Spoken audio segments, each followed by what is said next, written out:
देश के 140 करोड़ देशवासियों का हृदय में रहने वाले यशस्वी प्रधानमंत्री नरेंद्र भाई मोदी जी के जन्मदिन में माँ त्रिपुरेश्वरी माता को प्रार्थना करता हूँ उनके जीवन सुंदर हो और साथ साथ जिस तरीके से आपने 2014 से लेके लगातार हमारे सभी भारतवासियों का कल्याण करते हुए देश को एक नया दिशा दिया,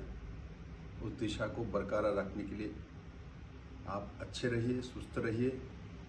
और माँ त्रिपुरेश्वरी माँ आपको शक्ति दे। जो आप जिस काम के लिए प्रतिबद्ध है उस काम को ज़रूर आप करेंगे और देश को जिस तरीके से एक नया दिशा आपने दिया है उस दिशा में आज के नौजवान पीढ़ियों को एक नया भारत मिलेगी, ये मेरा पूर्ण विश्वास है। मैं दोबारा माँ त्रिपुरेश्वरी को